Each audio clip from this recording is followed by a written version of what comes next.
आज मी राज्याचं सार टाकलंय. ते कसं? सो ही व्हिडिओ शेवटपर्यंत बघा. तो सकाळ सकाळ अक्षयला स्कूलमध्ये सोडून आल्यानंतर ना मी खूप छान असं चौरंगच्या खाली स्वस्तिक काढलं, त्याच्यावरती चौरंग ठेवलं आणि खूप छान अशी मार्गशीर्ष गुरुवारची शेवटची पूजा केली.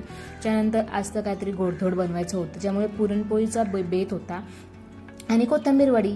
त्यासाठी ना कुकरमध्येच डायरेक्ट मी कोथिंबीर वडी लावणार होती, काही जास्त वगैरे करणार होते आणि थोडेफार त्याच्यावरती आपले जे पांढरे तीळ असतात ते लावणार होती.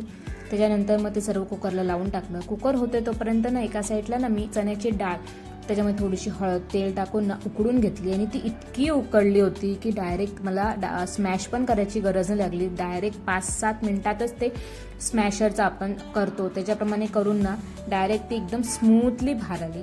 आणि त्यानंतर आज मला बनवायचं होतं मटार पनीरची भाजी.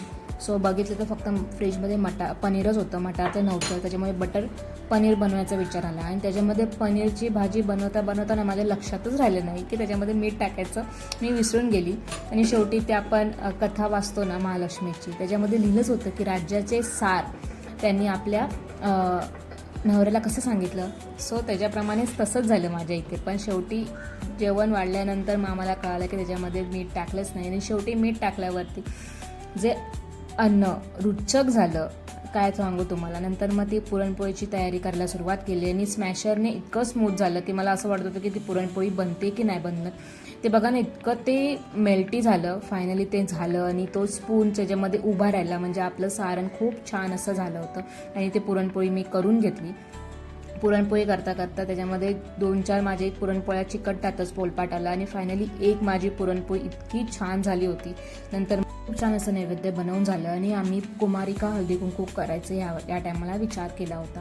सो कुमारिकांना बोलावून त्यांना खूप छान असं गिफ्ट पुरणपोळीचं नैवेद्य देऊन खूप छान असं पारंपरिक पद्धतीने माझ्याप्रमाणे जसं होतं त्याच्याप्रमाणे मी केलं. आणि खूप छान असे माझ्या घरी लक्ष्मी आल्या होत्या, छोट्या खूपच छान होत्या, इतक्या मस्ती करत होत्या की काय विचारू.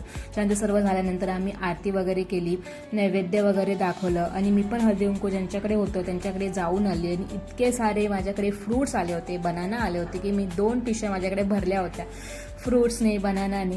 आणि अक्षित पण माझ्या पाठोपाठ, त्याला पण पदर घेऊन चालायचंच असतं की मी पण येणार, आई कुठे जाणार त्याच्यासोबत मी पण येणार. सो अशा प्रकारे इतक्या लहान चिमुकल्यांचे लक्ष्मींचे पाय माझ्या दारी लागले. हे तर खूपच छान झालं. माझ्या दृष्टीने हे खूप माझ्यासाठी इम्पॉर्टंट होतं. आणि शेवट मला 4ही गुरुवार मिळाले आणि ते खूप इम्पॉर्टंट होतं. माझ्याकडून देवीने खूप चांगली अशी पूजा करून घेतली. सो कसा वाटला तुम्हाला हा मिनी ब्लॉग? आवडला असेल तर नक्की लाईक करा, फॉलो करा, शेअर करा. आपण भेटूया नेक्स्ट मिनी ब्लॉगमध्ये. तोपर्यंत बाय. Thanks for watching.